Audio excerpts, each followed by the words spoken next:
تو اس لیے ذرا تھوڑا سا انشاءاللہ توجہ رکھیں گے تو اپنے طالب العلمانہ حیثیت سے جو اللہ مجھے توفیق دیں گے میں کوشش کروں گا، اور کچھ بہرحال آپ کوشش کریں گے۔ بات سمجھ تب آئے گی جب دونوں طرف سے ذہن ایک دوسرے کو سمجھنے کے لیے تیار ہو، کیونکہ اگر ایک طرف سے کوشش ہو اور دوسری طرف سے کوشش نہ ہو تو پھر بات سمجھ نہیں آئے، پھر وہی بات ہو جائے گی کہ جیسے وہ ایک مثل مشہور ہے کہ ایک استاد پڑھاتے رہے کسی کو، ایک کتاب ہے زلیخا فارسی کے، بڑی مشہور کتاب ہے یوسف زلیخا کے نام سے، تو جب وہ ساری کتاب ختم ہو گئی تو طالب استاد سے پوچھنے لگا کہ استاد جی زلیخا عورت تھی یا مرد تھی؟ تو یہ ایک بڑا مشکل پرابلم ہے، اسی لیے عربی میں کہتے ہیں کہ ان کنت لا تدری فتلک مصیبت، کہ اگر تمہیں ایک مسئلے کا پتہ نہ ہو تو یہ بڑی مصیبت کی بات ہے۔ وَإِن كُنتَ تَدْرِي فَالْمُصِيبَةُ أَعْظَمُ، اگر تم جاننے کے بعد جاہل بنے ہوئے تو یہ تو اور بھی اس سے بڑی مصیبت ہے، یہ تو اس سے بھی بڑی مصیبت ہو گئی نا، کہ ایک آدمی تو چلو نہیں جانتا جاہل ہے، ایک آدمی پڑھا لکھا ہے اللہ کے بندے، گھر میں جا کے وہ ساری قرآن کی آیتیں جو مولوی مکی پڑھا ہے گھر میں جا کے نہیں اٹھا کے دیکھ سکتا کہ ابھی ہمیں کوئی دھوکہ تو نہیں دیا جا رہا، ہمیں صرف لفاظی میں اور تقریر میں اور گفتار میں اور اس میں تو نہیں الجھایا جا رہا، وہ آیات موجود ہے، قرآن موجود ہے، سیرت موجود ہے، اصحاب موجود ہے۔ اب سمجھیں، ایک تو ہے مخالفت جو حضور کے صحابہ کے ساتھ کفار مشرکین ابو جہل، عتبہ، عتیبہ، شیبہ، ابی لہب، امیہ بن خلف، ولید بن المغیرہ، ان لوگوں نے کی تھی۔ وہ کیوں کی تھی؟ کہ یہ اسلام لے آئے، وہ اسلام کے دشمن تھے، موٹی سی بات۔ انہوں نے کیا الزام لگائے تھے؟ انہوں نے یہ الزام لگائے تھے کہ یہ بے وقوف ہے، سفہا ہے۔ وہ کیوں بے وقوف ہے؟ انہوں نے کہا کمال ہے، آدمی اس پارٹی میں جاتا ہے نا جس پارٹی کے پاس طاقت ہو، جس پارٹی کے پاس طاقت۔ اب دیکھیں نا جی، آپ تو ماشاءاللہ جمہوری ملکوں کے لوگ ہیں نا، ہر آدمی وہی پارٹی ڈھونڈتا ہے، پہلے پتہ کرتا ہے کہ اقتدار میں آنے والی ہے، کیا چانس ہے۔ تو کمزور کے ساتھ کون جاتا ہے؟ اور یہ ایسے بے وقوف ہیں کہ ہمیں چھوڑ کر جو ہم نسلوں سے حاکم چلے آ رہے ہیں مکہ مکرمہ کے، ایک ایسے ذات کے ساتھ، ایسی شخصیت کے ساتھ، ایسے نبی کے ساتھ جا رہے ہیں کہ جو یتیم ہیں، جس کا ساتھ کوئی نہیں، بالکل اکیلے ہیں، کوئی ساتھ دینے والا کوئی نہیں، کوئی فوج نہیں، طاقت نہیں، دولت نہیں، پیسہ نہیں، یہ اس کے ساتھ مل کے کیا لے لیں گے؟ تو یہ بے وقوف۔ کبھی کہتے تھے یہ ہمارے غلام ہیں، کم عقل ہیں، اور یہ اس قابل ہی نہیں ہے کہ ہم ان کے ساتھ بیٹھ جائیں۔ یہ الزام، یعنی وہ اس قسم کے الزام صحابہ پہ لگاتے رہے۔ انؤمن کما آمن السفہاء، کبھی آئے حضور ہم ان کے ساتھ نہیں بیٹھ سکتے، ان سے میں بو آتی ہے، کپڑے ان کے گندے ہوتے ہیں، ان کو ذرا دور کر دیں۔ اللہ نے فرمایا وَاصْبِرْ نَفْسَكَ مَعَ الَّذِينَ يَدْعُونَ رَبَّهُمْ بِالْغَدَاةِ وَالْعَشِيِّ، میرا مدنی ان کے ساتھ ہی رہنا ہے، چھوڑیں ان مشرکین کو۔ تو کافروں نے اس انداز میں الزام لگایا۔ اچھا، پھر جب حبشے چلے گئے تو وہاں پہنچ گئے، بادشاہ سے کہا یہ بھگوڑے ہیں، ہمارے غلام تھے، بھاگ آئے، یہ الزام لگایا۔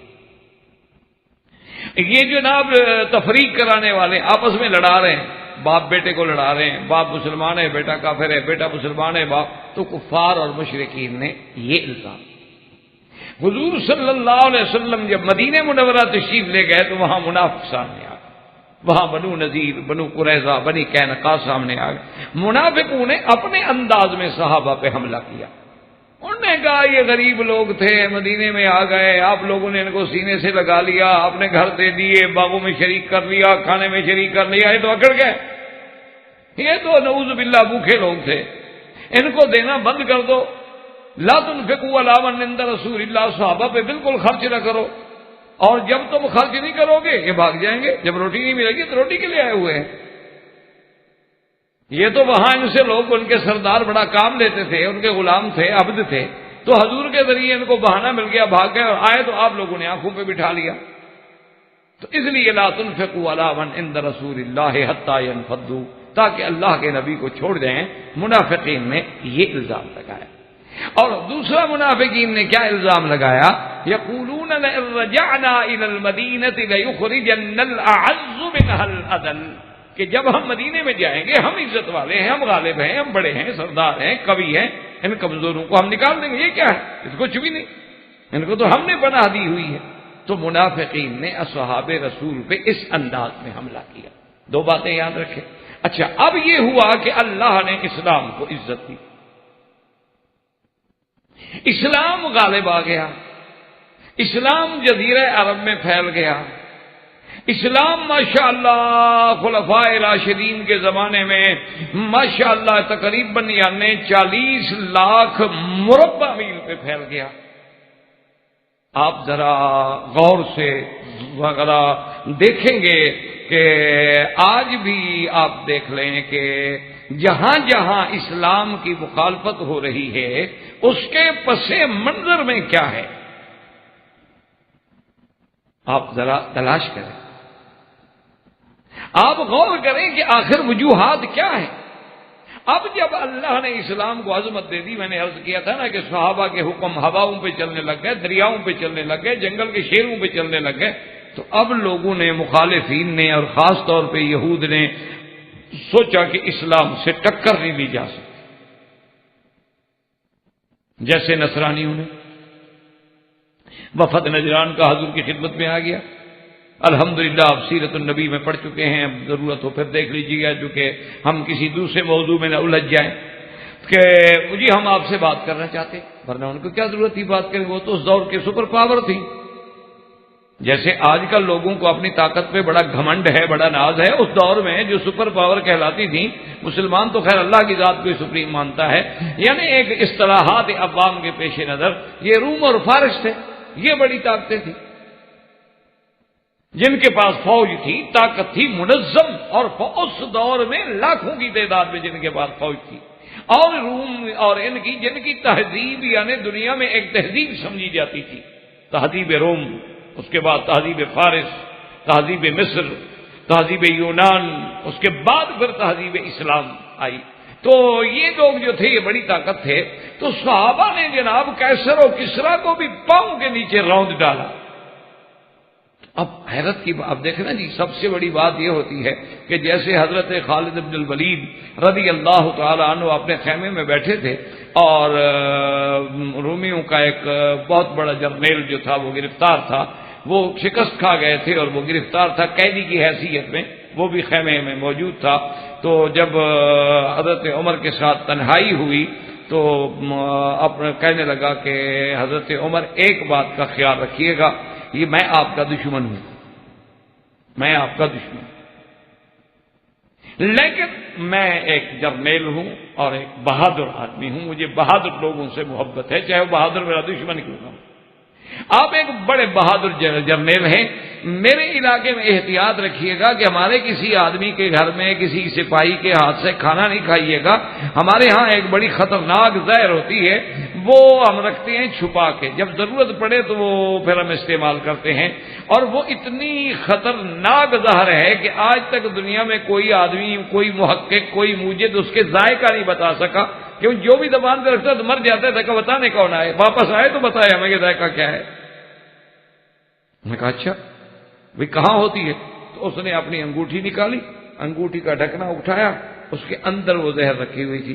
اس نے کہا یہ ہم لوگ انگوٹھی میں رکھتے ہیں کہ کبھی ایسے حالات ہو جائیں، دشمن کی قید میں آ جائیں اور بچنے کا امکان کوئی نہ ہو، اور ٹارچر اتنا ہو رہا ہو کہ ناقابل برداشت ہو جائے، اور ہمیں راز ایسا نکالنا پڑے جس سے ہمارے ملک و ملت کا نقصان ہوتا ہو، تو پھر آپ خود منہ میں ڈال کے کھا کے مر جاتے ہیں کہ چلو جان ایک بندہ مرے گا، ملک تو بچ جائے گا نا۔ تو آپ نے کہا اچھا دکھاؤ ذرا، وہ انگوٹھی اس نے دے دی، حضرت نے وہ 7 گلاس رکھا تھا پانی کا، اس میں ڈال بسم اللہ الذی لا یضر مع اسمہ شیء فی الارض ولا فی السماء۔ اور کیا کر رہے ہو بس، انہوں نے کہا خالد کیا کر رہے ہو؟ انہوں نے کہا بیٹھے رہو بس۔ اب وہ دیکھ رہا ہے کہ ابھی خالد مرا، ابھی خالد بیٹھے ہوئے، وہ اب ہے ہکا بکا ہو گیا۔ اس نے کہا یہ کیا ہو گیا؟ اس نے کہا میرے نبی کا فرمان ہے کہ جو یہ آیت پڑھ لیتا ہے نا اس کو کوئی دنیا کی چیز نقصان نہیں دے سکتی، بس میں نے پڑھ لی ہے، میرا کیا نقصان ہو سکتا ہے؟ زہر ہے چاہے سینائڈ ہے چاہے قبلہ ہے، ہمیں کیا، جو مرضی ہے کر لو، کچھ حضور نے جو کہہ دیا ہے کہ بسم اللہ الذی لا یضر مع اسمہ شیء فی الارض ولا فی السماء وہو السمیع العلیم، صبح و شام اگر آپ 3 دفعہ پڑھ لینا اللہ کی رحمت سے آپ کے گھر میں بھی کوئی نقصان نہ۔ یہ ایسی اللہ کی نعمتیں ہمارے پاس ہیں تو اب جناب گھبرائے، تو اب نصرانیوں نے بھی صلح کے رنگ اختیار کیا کہ وفد بنا کے 60 آدمیوں کا بھیجا نجران سے، اور حضور صلی اللہ علیہ وسلم سے آ کے صلح کر لی۔ اور یہودیوں نے بھی بعد کے ادوار میں جب صحابہ کے ادوار میں اسلام پھیلا تو اب انہوں نے بیٹھ کے اپنی پلاننگ کی کہ ہم کیا کریں۔ تو یہ جتنے فرقے بنے ہیں یاد رکھیے گا ان سب کے پیچھے یہود ہے۔ ایک بات ہمیشہ یاد رکھیے، دنیا میں کسی بھی تاریخ میں آپ کتابیں اٹھا کے دیکھ لیں، ماشاءاللہ اللہ نے آپ کو علم دیا ہے، پڑھے لکھے لوگ ہیں آپ کوئی کسی اچھے مورخ کی، کسی اچھے رائٹر کی کتابیں اٹھا کے دیکھ لیں، جس ملک میں، جس تحریک میں، جس جماعت میں، جس کام میں وہ چاہے یعنی کام کسی قسم کا ہو، مسلمانوں کو نقصان پہنچا ہو یا پہنچانا چاہتے ہوں، اس کے پیچھے یہودی ہو۔ ساری دنیا میں آپ یہ تحقیق کر لیں۔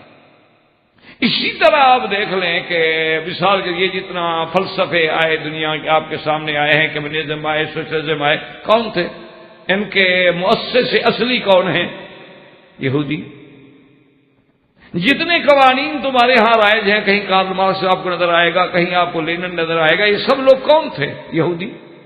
اور بلکہ کتابوں میں یہ تحقیق ہے کہ حضور پاک نے جو فرمایا کہ میری امت 73 فرقوں میں بڑھ جائے گی اور سارے کے سارے فرقے جہنمی ہوں گے، صرف ایک فرقہ جنتی ہوگا، الا ما انا علیہ و اصحابی، جس پہ میں ہوں اور میرے صحابہ، باقی سب جہنمی ہوں گے۔ تو وہ 72 کا 72 فرقہ جو ہے وہ سب کے مؤسس جو ہے وہ یہودی ہے۔ اب جتنے فرقے ہیں معتزلہ کے، پھر معتزلہ میں جتنے باطل فرقے، یہ کلامیہ ہے، قدریہ ہے، جبریہ ہے، مشبہہ ہے، سب یہودی۔ اسی طرح پھر جو فتنے بنے، خوارج کا فتنہ بنایا گیا، روافض کا فتنہ بنایا گیا، یہ سارے فتنے کون تھے؟ ان کے پیچھے کون تھا دماغ؟ یہودی۔ کہیں آپ کو عبداللہ ابن سبا نظر آئے گا، کہیں آپ کو حسن ابن صباح نظر آئے گا، کہیں آپ کو باطنیہ کے طرز کی تحریکیں چلتی ہوئی نظر آئیں گی، کہیں امامیہ کے نام سے کام کیا گیا، کہیں باطنیہ کے نام سے کام کیا گیا، کہیں اسماعیلیہ کے نام سے کام کیا گیا، کہیں آغا خانیت کے نام پہ کام کیا گیا، سب کے پیچھے ڈوری وہی جھیل رہی تھی۔ وجہ کیا تھی؟ وجہ یہ تھی کہ وہ جانتے تھے کہ اسلام کا مقابلہ اب ہم نہیں کر سکتے، تو اب ایسا کرو، اس کے دو فائدے ہوں گے۔ ایک فائدہ تو یہ ہوگا کہ مسلمان آپس میں لڑ جائیں۔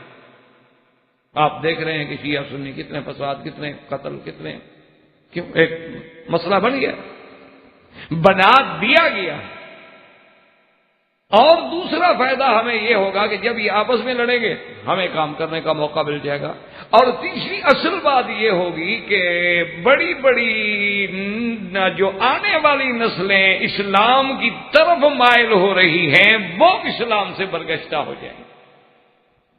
یعنی آپ حیران ہوں گے، آپ یورپ میں جائیں، آپ باہر کے ملکوں میں جائیں، اور باہر کے ملکوں میں جا کے صرف اپنے آپ کو سیر تفریح تک محدود نہ رکھیں، کیونکہ اکثر ہمارے بھائی جاتے ہیں نا، چلو جی ہم باہر کے ملک میں آئے، ٹھیک ہے ذرا سیر کر لیں، ذرا موسم میں انجوائے کر لیں، کلب میں چلے گئے، کاسینو میں چلے گئے۔ نہیں، آپ تھوڑا سا وہاں جانے کے بعد بھی وہاں کے لائبریریوں میں ذرا گھسیں، وہاں کے کتب خانوں کو ذرا کنگھالیں، وہاں کے پڑھے لکھے لوگوں کے ساتھ تھوڑا سا آپ ڈسکس کریں، تو آپ حیران ہوں گے، ہر جگہ آپ دیکھیں گے کہ لوگ اسلام میں آنے کے لیے ایسے کھڑے ہیں، یدخلون فی دین اللہ افواجا۔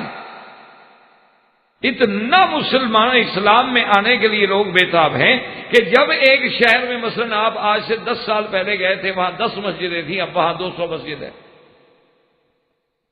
جہاں 10 آدمی نماز پڑھتے تھے اب وہاں 200 آدمی نماز پڑھتا ہے۔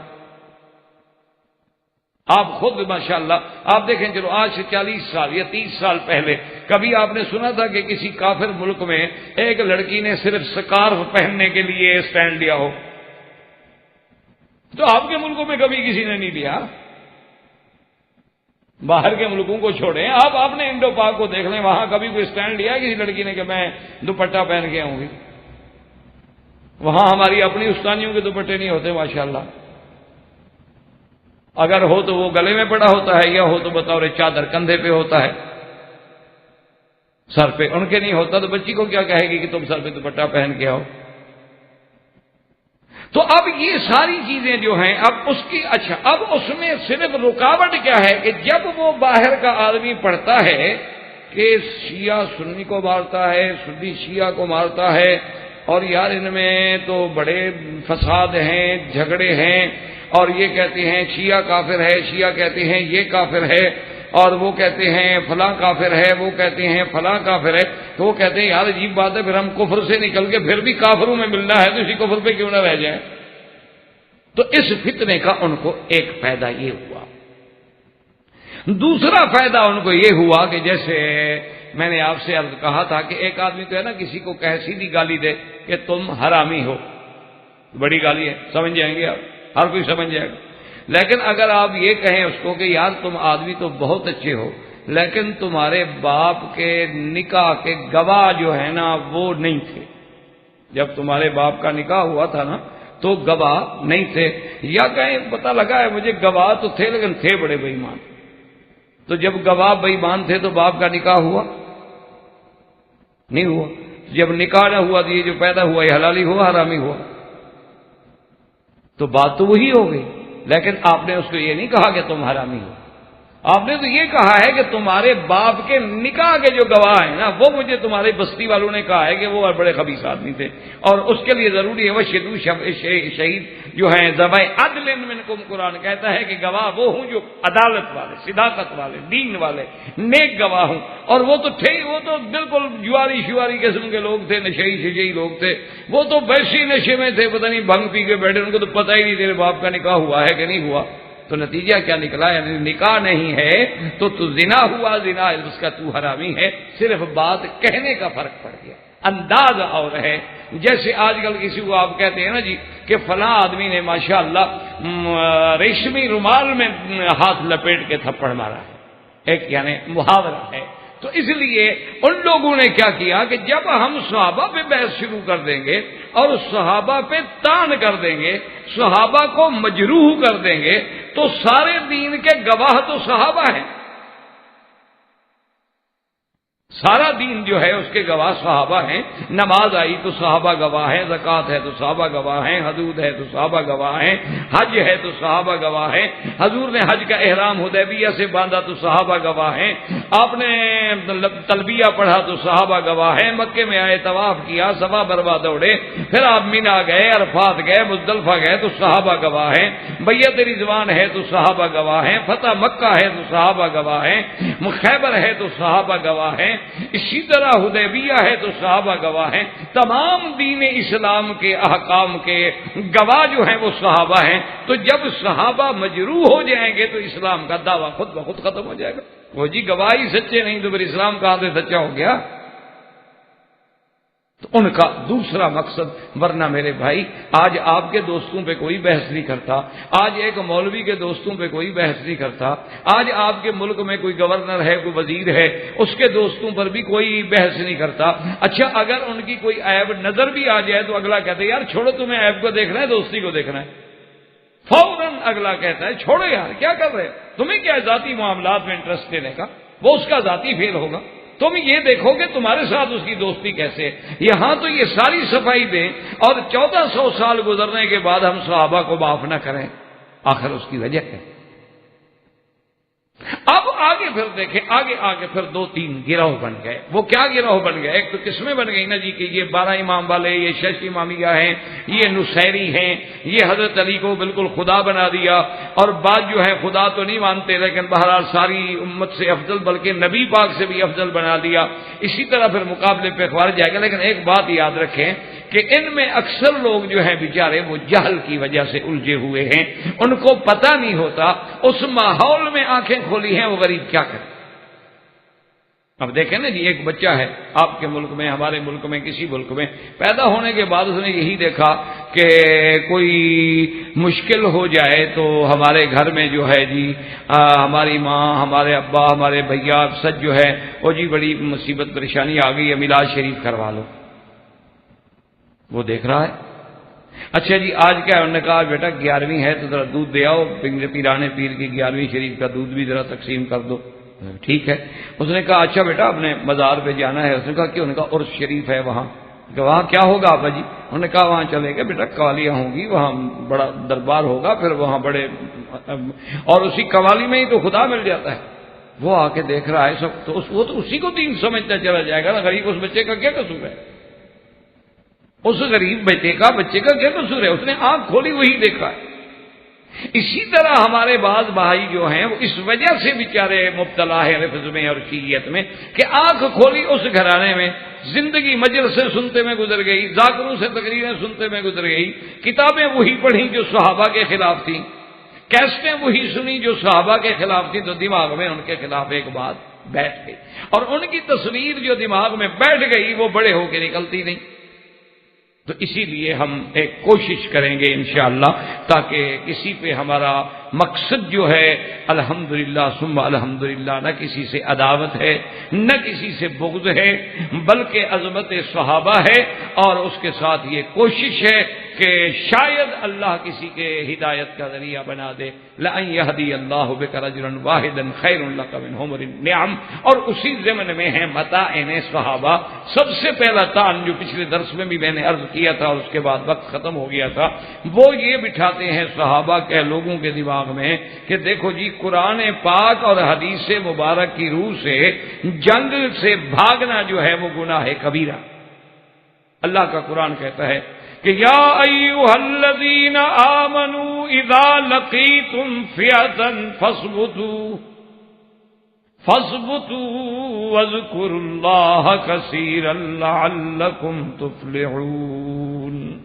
اللہ نے فرمایا ایمان والو، اگر دشمن سے مقابلہ ہو جائے تو پھر جم جاؤ، پھر پاؤں نہیں ہلے۔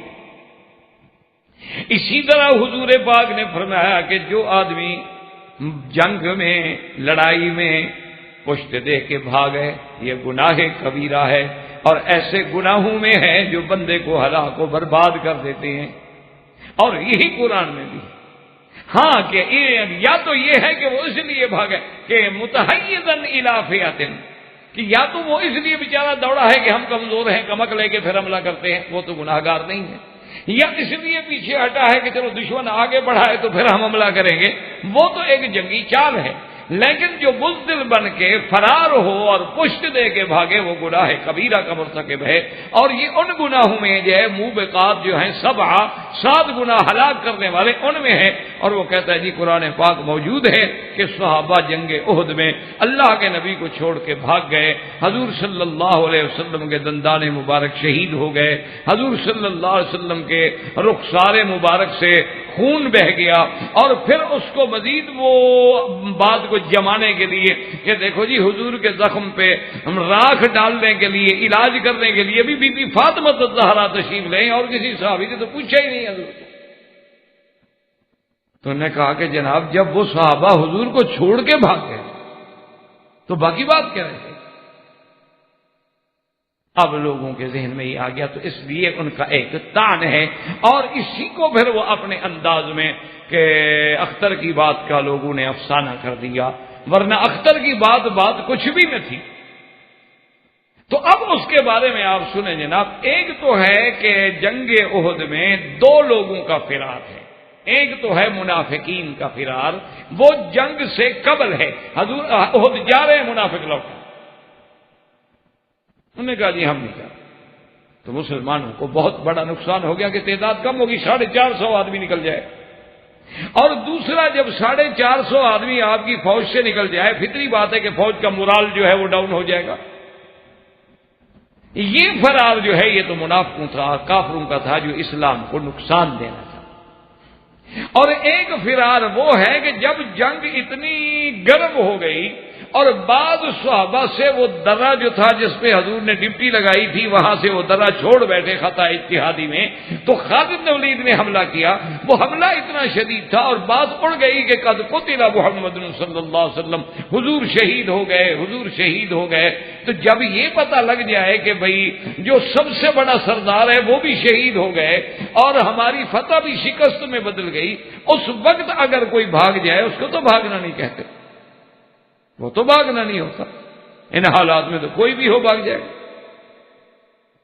اور اس کے بعد بھی دیکھیں، چلو یہ ساری بات بھی ہم مان لیں، ہم کہتے ہیں کہ چلو صحابہ کی غلطی بھی ہو گئی، لیکن اللہ نے قرآن میں خود فیصلہ کر دیا کہ وَلَقَدْ عَفَا اللَّهُ عَنْهُمْ، اللہ نے واقسمیہ لام ابتدائیہ قد حرف تحقیق ہے اور ماضی کر کے ہم نے، اللہ نے فرمایا میرا مدنی ہم نے ان کو معاف کر دیا، ختم۔ اگر خطا ہو گئی، یہ ان کی نیت کھری ہے، یہ اندر باہر کھڑے ہیں، یہ ایک حالات کا تقاضا ایسا بن گیا تھا کہ ان کے پاؤں اکھڑ گئے، ان کو درا بھی چھوڑنا پڑ گیا، تو ہم نے ان کو معاف کر دیا، آپ بھی ان کو معاف کر دیں۔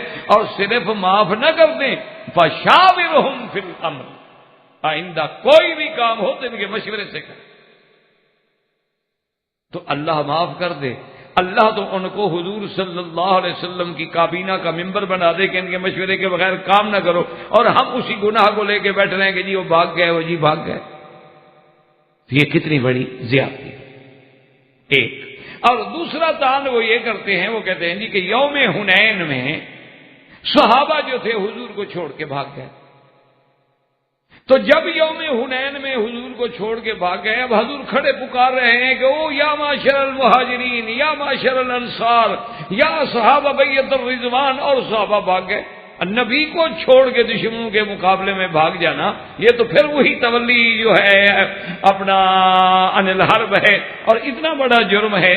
تو اس کے بارے میں بھی یاد رکھیں کہ اصل وجہ کیا تھی، اللہ نے خود قرآن میں ذکر کر دیا ہے کہ وَيَوْمَ حُنَيْنٍ إِذْ أَعْجَبَتْكُمْ كَثْرَتُكُمْ فَلَمْ تُغْنِ عَنْكُمْ شَيْئًا وَضَاقَتْ عَلَيْكُمُ الْأَرْضُ بِمَا رَحُبَتْ ثُمَّ وَلَّيْتُمْ مُدْبِرِينَ۔ اللہ نے فرمایا میرا مدنی، آپ کے صحابہ کو حنین والے دن ذرا دلوں میں ذرا بڑائی آ گئی تھی کہ آج تو ہم بہت ہیں، کہ جنگ بدر میں تو ہم 313 تھے، اور یوم حنین والے دن آج تو ہمارے ساتھ 30,000 کا لشکر ہے، آج تو ہم کافروں کو مٹا ڈالیں گے۔ تو وہ جو عجب پیدا ہو گیا تھا نا، تو اس کے لیے وہ تھوڑا سا جو پیپ شیپ اندر آ گئی تھی نا، تھوڑا آپریشن کرا دیا اللہ نے کہ ذرا صاف ہو جائے۔ اللہ نے فرمایا اچھا اب حالات ایسے ہو گئے، اچھا پہاڑ سے اترے جب، تو آگے بنو ثقیف نے دونوں لائنوں میں اپنے تیر اندازوں کو بٹھا دیا۔ اب جب یہ سارے کے سارے پہاڑ سے اتر گئے تو انہوں نے تیروں کی زد میں رکھ لیا۔ اب جناب ماں سوائے بھاگنے کے حال ہی کوئی نہیں، کہاں جائیں۔ اللہ فرماتے منظر ایسا ہو گیا ذاقت علیہم الارض، گویا زمین ان پہ تنگ آ کہ کہاں جائیں۔ تو اللہ پاک نے خود قرآن، اور اس کے بعد فرماتے ثم انزل اللہ سکینتہ علی رسولہ وعلی المؤمنین وانزل جنودا لم تروہا۔ اللہ نے فرمایا میرا مدنی پھر ہم نے سکینہ، تسلی، اطمینان، اپنی رحمت خاصہ جو تھی اپنے رسول پہ بھی اتاری، علی رسولہ وعلی المؤمنین، اور صحابہ پر بھی اتاری۔ اور اللہ نام مومنین دے رہا ہے، یعنی اس غلطی سے ان کے ایمان میں کوئی فرق نہیں آیا، ورنہ اللہ تو ان کو مومنین نہ کہے۔ اور پھر اللہ ان کے لیے آسمان سے خصوصی رحمتیں، خصوصی سکینہ اتار رہے ہیں، اور فرمایا وَأَنزَلَ جُنُودًا لَّمْ تَرَوْهَا، اور ہم نے ایک ایسا لشکر بھیجا جو تم کو نظر بھی نہیں آ رہا تھا، اور ہم نے مدد کی، اور ہم نے کافروں کو پھر شکست دے دی اور مسلمانوں کو فتح عطا فرما دی۔ تو جب اللہ نے ان کی اس غلطی پہ کوئی عتاب نہیں، کوئی سزا نہیں، کسی جہنم کی آگ کا کوئی ذکر نہیں، بلکہ اللہ فرماتے ہم نے تو سکینہ اتاری ہے ان پہ، اس کو اعتراض بنانا اور اصحاب رسول پہ الزام لگانا یا طعن میں شمار کرنا کتنی بڑی غلطی ہے۔ اللہ تبارک و تعالی بات کو سمجھنے کی توفیق دے۔ تو یہ دو طعن، اب سنیں وہ جو تیسرا طعن کرتے ہیں، وہ یہ کہتے ہیں جی کہ قرآن پاک میں یہ بات موجود ہے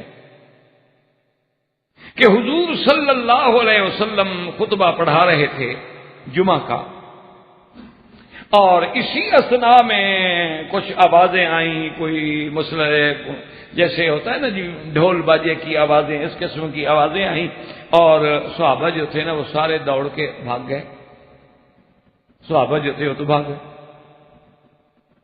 اچھا وہ آوازیں کیا تھیں؟ آوازیں یہ تھیں کہ اس دور میں باہر سے جب قافلے آتے تھے نا تو عارضی مارکیٹیں لگ جاتی تھیں، عارضی بازاریں لگ جاتی تھیں۔ شام سے قافلہ گزرا، 2 دن کے لیے مدینہ شریف کے باہر بازار لگ گئی، اور جیسے خانہ بدوش لوگ آتے ہیں نا، یا اب بھی آپ جیسے دیکھتے ہیں کہ بہت سارے لوگ گاڑیوں پہ بسوں پہ آتے ہیں، دبئی سے، کویت سے، شام سے، اور اس سڑکوں کے کنارے پہ گاڑیاں کھڑی کر کے اسی گاڑیوں میں دکان لگا دیتے ہیں۔ یہ ابھی آپ طائف کی طرف جائیں یا رمضان المبارک میں جائیں نا، بڑے عجیب نظارہ ہوتا ہے جبل نور کے بعد، آپ دیکھیں راستے میں سب گاڑیاں کھڑی ہیں اور کھجوروں کی ماشاءاللہ دکانیں لگی ہوئی ہیں اور ایک سے ایک اعلیٰ قسم کی کھجور پڑ رہی ہے۔ تو اس طرح عرب میں یہ رواج تھا، یہ ذہن تھا، اور وہ آگے بازاریں لگتی تھی، اسی بازاروں میں ہی مدینے والوں کو جو ہے وہ سال کا غلہ لینا ہے، کپڑا لینا ہے، کوئی چیز لینی ہے، کیونکہ اب اگلا قافلہ کب آئے گا وہ اللہ کو پتہ ہے، کہ مستقل بازار تو تھی نہیں۔ اب نہ آج کا دور تھا کہ جناب وہاں پلازے ہوں اور سپر مارکیٹیں، وہ تو عارضی مارکیٹیں تھیں۔ بہرحال تو وہ جب لگتے تھے تو وہ لوگ جو ہے جلدی سے لوگ دوڑتے تھے کہ بھی ان سے اگر ہم جلدی نہ پہنچے تو مثلا گندم ہے وہ تھوڑی ہے، لوگ خریدیں گے، جب تھوڑی بچے گی یا خرید کے پھر تو مہنگی بیچیں گے نا۔ ایک ہے کہ ہم جا کے قافلے والوں سے خریدیں، ایک قافلے والوں سے مدینے کا تاجر خریدے، پھر تاجر سے دکاندار خریدے، دکاندار سے ہم خریدیں، تو لازمی بات ہے کہ ریٹ میں کتنا فرق پڑ جائے گا۔ تو ایک قافلہ آیا تھا، جمعہ ہو رہا تھا، اور صحابہ جو تھے وہ چلے گئے، اللہ کے قرآن میں موجود ہے۔ اور ساتھ یہ بھی یاد رکھیں دماغ میں، اس دور میں نماز پہلے ہوتی تھی، خطبہ بعد میں ہوتا تھا۔ یہ وہ دور کہ نماز جمعہ جو ہے وہ پہلے پڑھ لی، اور خطبہ جو ہے اس کے جیسے آپ مثلا پڑھتے ہیں نا صلاۃ الاستسقاء، بارش کی، تو پہلے نماز ہو جائے گی، پھر اس کے بعد امام خطبہ دے گا، پھر دعا کرے گا استسقاء کے لیے۔ تو اب چونکہ صحابہ کے دماغ میں دو باتیں تھیں، ایک تو ابھی نئی نمازیں آئی تھیں، مدینہ شریف میں ہی تو جا کے نماز شروع ہوئی، سب سے پہلا جمعہ تو مدینے میں ہوا، تو اس کو صحابہ کے دماغ میں یہ بات تھی کہ جب ہم نے جماعت پڑھ لی اب تو باقی خطبے کی بات ہے نا، اور قافلہ چلا گیا تو کیا ہوگا، اس لیے صحابہ چلے گئے۔ تو اس پر یہ ہے کہ اللہ تبارک و تعالی نے کوئی سزا نہیں دی، اللہ تبارک و تعالی نے ان کے لیے کوئی وعید، کوئی تحدید کہ تم نے کیا کیا تمہارے لیے یہ سزا ہے۔ اللہ تبارک و تعالی نے ایک تو حکم دے دیا اپنے نبی کو کہ آئندہ خطبہ پہلے ہوگا، نماز بعد میں ہوگی، اور دوسرا ان کو اللہ نے ایک جیسے پیار سے سمجھایا جاتا ہے، اتنی محبت سے میرے مالک نے فرما دیا کہ اللہ نے فرمایا کہ تم اسی لیے گئے تھے نا کہ تمہارے رزق میں یا وہ چیزیں خریدنے میں نقصان نہ ہو جائے، میں جو رزق دینے والا ہوں میں تمہیں کسی اور ذریعے سے دے دوں گا۔ تو اللہ کے قرآن میں باقاعدہ موجود ہے، وَإِذَا رَأَوْا تِجَارَةً أَوْ لَهْوًا انفَضُّوا إِلَيْهَا وَتَرَكُوكَ قَائِمًا قُلْ مَا عِندَ اللَّهِ خَيْرٌ مِّنَ اللَّهْوِ وَمِنَ التِّجَارَةِ وَاللَّهُ خَيْرُ الرَّازِقِينَ، کہ آپ کھڑے رہے اور وہ چلے گئے، قُلْ مَا عِندَ اللَّهِ خَيْرٌ مِّنَ اللَّهْوِ وَمِنَ التِّجَارَةِ وَاللَّهُ خَيْرُ الرَّازِقِينَ۔ تو یہاں دیکھیں اللہ نے کوئی سزا نہیں دی، جب ان کی اس غلطی کو خدا نے بھی غلطی نہیں سمجھا، نبی پاک نے بھی غلطی نہیں سمجھا، تو 1200 سال کے بعد آپ اس کو تانے صحابہ میں شمار کر کے صحابہ کی عظمتوں کو گھٹانا چاہیں۔ دیکھو جی قرآن کہتا ہے ترکو کا قائمہ، نبی اکیلا کھڑا رہا۔ یہ تو پھر جب مخالف بیان کرتا ہے نا، وہ تو پھر اپنا رنگ باندھتا ہے نا، مخالف نے تو پھر اپنا رنگ بنانا ہوتا ہے نا، انہوں نے تو پھر مثال لگا کے بات کرنی ہوتی ہے نا۔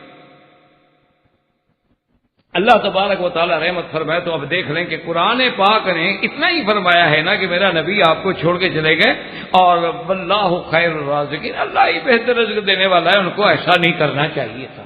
اچھا یہ ابتدائی اسلام ہے، ابتدائی دور ہے، ابھی لوگ نماز سیکھ رہے ہیں، ابھی جمعہ سیکھ رہے ہیں، ابھی احکام خطبہ جو ہیں وہ بھی نہیں ہیں جو آج ہیں، جو نماز پہلے ہے خطبہ بعد میں ہے۔ تو اس لیے اچھا اب تو 1200 سال گزر گئے ہیں، آپ ایمان سے کہیں آپ جب جمعہ پڑھنے کے لیے جاتے ہیں ٹھنڈے دل سے، کتنے لوگ ہیں جن کو آپ نے دیکھا ہے کہ وہ صحیح خطبہ سنتے ہیں؟ حالانکہ جمعہ کے خطبے کا اتنا سخت حکم ہے کہ اگر آپ نے کنکری پڑھی تھی نا نیچے ایسے، اس کو ذرا اٹھا کے ذرا یوں کر لیا تو فقط ثواب ختم۔ اگر آپ بیٹھے ہیں خطبہ جمعہ ہو رہا ہے اور ایک آدمی باتیں کر رہا ہے، آپ نے اس کو کہا بھائی چپ کرو بھائی جمعہ ہو رہا ہے، آپ کا ثواب بھی ختم۔ یعنی اندازہ کریں کہ خطبہ جمعہ کی کتنی بڑی اہمیت ہے کہ جب امام بول رہا ہے تو بات بس ختم، خاموش. حتیٰ کہ اتنا حکم ہے کہ اگر جمعہ کے خطبے میں امام نے کوئی ایسی آیت مبارک پڑھی ہے جیسے یا ایھا الذین آمنوا صلوا علیہ وسلموا تسلیما اللہم صلی علی سیدنا محمد، یا اس نے درود پڑھا ہے یا حضور کا نام لیا ہے، تو ہم جمعہ میں جو سننے والے ہیں ہم درود نہیں پڑھ سکتے. بیٹھے رہیں، دل میں پڑھتے رہیں، زبان سے نہیں، خاموش. اچھا وہ امام دعا مانگ رہا ہے، یہ نہیں کہ ہم بھی ساتھ شروع ہو جائیں آمین اور آمین اور آمین. یہ خطبہ ہے کیا ہے؟ بالکل آپ دل میں تو کہہ سکتے ہیں، زبان سے نہیں کہہ سکتے. لیکن آپ دیکھ رہے ہیں کہ 1200 سال کے بعد ہمارے جمعہ سننے کا کیا حال ہے. لوگ گپے لگا رہے ہیں، بیٹھے باتیں کر رہے ہیں، جمعہ ہو رہا ہے، خطبہ ہو رہا ہے، ہوتا رہا. تو وہ تو بالکل ابتدائی اسلام کا زمانہ ہے. اس لیے اللہ پاک نے بھی ان کے لیے جب وہاں کوئی سزا نہیں رکھی، تو ہم کون ہیں ان پر تان کرنے والے یا اعتراض کرنے والے. تو اسی طرح دو اور تیسرا تان وہ یہ کرتے ہیں کہ جی ایک صحیح حدیث مبارک ہے، وہ تو پھر اللہ معاف کرے نا جی، خداوند قدوس ہدایت عطا فرمائے. جب آدمی کا دل میں تعصب آ جاتا ہے نا، تو پھر وہ ایسی غلط باتیں کہتے ہیں کہ جس کا آدمی تصور بھی نہیں کر سکتا. اللہ معاف کرے. ہم تو ہمیشہ کوشش کرتے ہیں کہ مخالف بھی ہو، کوئی دشمن بھی ہو، تو اس کے لیے دعا کریں کہ اللہ اس کی ہدایت کا فیصلہ. اب جناب وہ صحیح حدیث مبارک میں وہ یہ کہتے ہیں کہ حضور صلی اللہ علیہ وسلم نے فرمایا ہے، اور حدیث مبارک بالکل صحیح ہے، کہ قیامت کے دن میں حوض کوثر پہ ہوں گا، سیجاء برجال، کچھ لوگوں کو لایا جا رہا ہوگا. فَأَقُولُ اُسَیحَابِی، کہ اس کو لے کے جا رہے ہیں، ادھر حوض کوثر کی طرف نہیں آ رہے، تو میں کہوں گا بھی فرشتوں سے اُسَیحَابِی، میرے صحابہ ہیں، ان کو تو آنے دو، یہ تو میرے ساتھی ہیں. تو وہ کہیں گے اِنَّکَ لَا تَدْرِی مَا أَحْدَثُوا بَعْدَکَ، وہ کہیں گے محمد عربی صلی اللہ علیہ وسلم آپ نہیں جانتے کہ آپ کے بعد انہوں نے کیا کیا ہے. اور آخر میں لفظ ہے حدیث مبارک کے کہ لا یزالون مرتدین علی اعقابہم، کہ محمد مصطفیٰ جب آپ کا دور گزر گیا یہ تو اپنے پاؤں پہ پھر گئے، تو دین چھوڑ کے مرتد ہو گئے، ان کو کیسے آنے دیں ہم حوض کوثر پہ. تو حضور صلی اللہ علیہ وسلم فرمائیں گے سحقا لہم، کہ اچھا اگر ایسے ہیں تو پھر ہلاکت ہو، بربادی ہو ان کے لیے. تو وہ کہتے ہیں کہ جناب یہ دیکھو حضور خود فرما رہے ہیں کہ اصحابی میرے صحابی ہیں، میرے ساتھی ہیں، اور فرشتے بتلا رہے ہیں کہ حضور یہ تو آپ کے بعد مرتد ہو گئے. وہ کہتے ہیں یہی تو ہم کہتے ہیں کہ صحابہ تھے، لیکن حضور صلی اللہ علیہ وسلم کے بعد جو ہے مرتد ہو گئے. تو یہ ایک تان ہے جو اصحاب رسول کے خلاف پیش کیا جاتا ہے. اب بات کو سمجھیں. پہلی بات تو یہ ہے کہ بعض علماء نے یہ جواب دیے ہیں احادیث مبارک میں، اس سے مراد صحابہ نہیں بلکہ امت کے کچھ لوگ ہیں، اور آدمی امت کو بھی دوست کہہ دیتا ہے. جیسے حضور نے امت کے لوگوں کو اپنا بھائی بھی کہا ہے، اخوانی، اور آپ نے یہ بھی فرمایا اصحابی، آپ نے یہ بھی فرمایا انما المؤمنون اخوۃ. تو بعض علماء نے یہ فرمایا ہے کہ اس سے مراد امت کے کچھ لوگ ہیں، نہ کہ اصحاب رسول.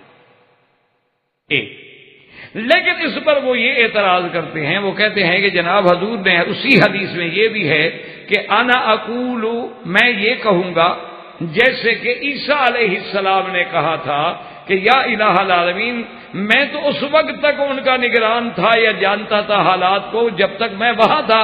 فلما توفیتنی کنت انت الرقیب، جب مجھے آپ نے اٹھا لیا تو آپ جانتے ہیں ان پہ کیا گزری.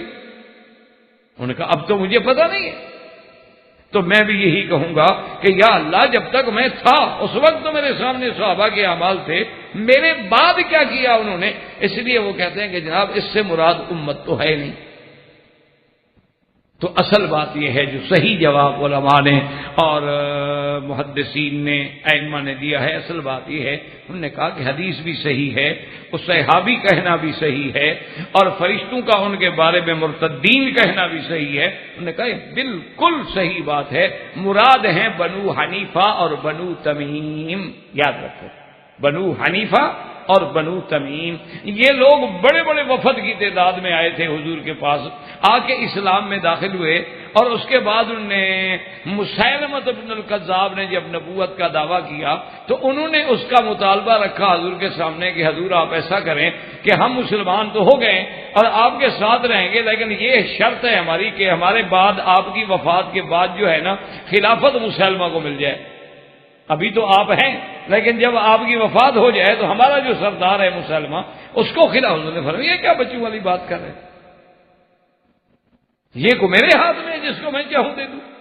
تو وہ سب کے سب جو تھے مرتد ہو گئے، مسیلمہ کذاب کو انہوں نے نبی بنا لیا اور انہوں نے باقاعدہ نبوت کا دعویٰ کیا اس نے، اور اس کو وہ لوگ جو تھے مسیلمہ کا کلمہ پڑھنے لگ گئے اور مسیلمہ کی نبوت کے قائل ہو گئے، کچھ لوگ جو تھے وہ اسود انسی کی نبوت کے قائل ہو گئے، یہ تو واقعی مرتدین ہیں، ان کو تو ہم بھی کہتے ہیں کہ مرتد ہیں۔ اب ہمیں یہ دیکھنا چاہیے کہ اگر سارے صحابہ رسول نعوذ باللہ مرتد ہیں تو ان مرتدین سے جنگ کس نے لڑی؟ مسیلمہ بن الکذاب کا 70,000 کی فوج تھی اس دور میں بھی، اور ان سے جنگ لڑنے والے کون ہیں؟ صحابہ۔ تو اگر یہ سارے مرتد ہیں تو مرتد کیوں لڑے بھی جا کے ان سے؟ وہ کہا ٹھیک ہے تو برادری ہے ہماری۔ تو ہماری بات جو ہے ان صحابہ سے ہے جنہوں نے مرتدین سے قتال کیا، جنہوں نے مانعین زکوٰۃ سے قتال کیا، جنہوں نے دین اسلام کو سنبھالا دیا۔ ہماری مراد صحابی تو ہم اس کو سمجھتے ہی نہیں جس کی موت ایمان پہ نہ آئی ہو۔ اسی لیے میں نے آپ کو پہلے تعریف صحابہ میں بتا دیا تھا کہ صحبت رسول حاصل ہو اور پھر موت بھی ایمان پہ آئے، یہ شرط ہے۔ اگر موت ایمان پہ نہیں آئی تو ہم بھی اس کو صحابی نہیں مانتے۔ تو اس لیے یہ کان کرنا، نعوذ باللہ مرتدین کو لے کے سارے صحابہ رسول پہ حملہ کر دینا، تو یہ اسلام بڑی گستاخی ہے، اتنی بڑی زیادتی ہے کہ شرعن بھی اور عقلاً بھی اور ہر لحاظ سے یہ بات جو ہے غلط ہے۔ دیکھو جی مرتد کا کیا معنی ہوتا ہے کہ یعنی اسلام لایا، مشرک تھا پھر لوٹ گیا مشرک بن گیا، نصرانی تھا اسلام لایا پھر واپس چلا گیا نصرانی بن گیا، یہودی تھا مسلمان ہوا پھر لوٹ گیا۔ اچھا اگر سارے صحابہ نعوذ باللہ اسلام چھوڑ گئے تھے تو حضور کے بعد اسلام کو چلایا کس نے؟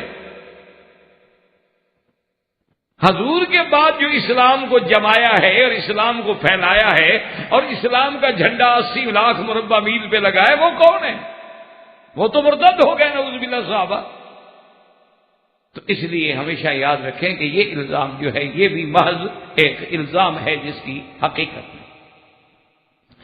اسی طرح اصحاب رسول پر ایک طعن وہ یہ کرتے ہیں کہ صحابہ حضور کی بات نہیں مانتے تھے۔ وہ کہتے ہیں جی اللہ کا حکم ہے اطیعوا اللہ و اطیعوا الرسول، اللہ کا حکم ہے کہ یا ایھا الذین آمنوا استجیبوا للہ وللرسول اذا دعاکم لما یحییکم، اللہ نے فرمایا لوگوں ایمان والو جب میرا نبی بلائے چاہے جس حالت میں ہو فوراً میرے نبی کی اطاعت کرو۔ تو اب وہ کہتے ہیں کہ جناب اللہ تو کہتے ہیں، حتیٰ کہ ایک صحابی آئے حضور پاک نے فرمایا میں نے تمہیں بلایا تھا تم نے دیر کر دی۔ اس نے کہا حضور میں نماز پڑھ رہا تھا، میں نے صرف یہ سوچا کہ نماز پڑھ کے سلام پھیر کے حاضر ہو جاؤں، اور میں نے جو ہی سلام پھیرا ہے تو حاضر ہو گیا۔ آپ نے فرمایا تمہیں پتہ نہیں اللہ کا حکم ہے اذا دعاکم، جس حال میں ہو میرا نبی بلائے نماز چھوڑ دو میرے نبی کے پاس جاؤ۔ کیوں نماز تو پھر پڑھ سکتے ہو، لیکن اللہ کے نبی نے پتہ نہیں کسی اہم بات کے لیے بلایا ہو اور پھر حضور بھول جائے۔ تو انہوں نے کہا کہ جناب جب اللہ کا یہ حکم ہے کہ اطیعوا اللہ و اطیعوا الرسول اور اذا دعاکم لما یحییکم، اور اس کے بعد یہ ہے کہ جو آدمی اللہ کے رسول کی اطاعت نہ کرے، اور صحابہ تو حضور کی بات ہی نہیں مانتے تھے۔ وہ کہتے ہیں کہ جناب جنگ احزاب کا موقع ہے، صحیح حدیث مبارک میں ہے کہ سرکار دو عالم سیدنا محمد رسول اللہ نے فرمایا کہ من یأتینی بخبر القوم، حضور نے فرمایا من یاتینی بخبر القوم، کہ میرے صحابہ تم میں سے کون ہے جو جا کے دشمنوں کے حالات کی خبر لے آئے؟ سارے صحابہ چپ۔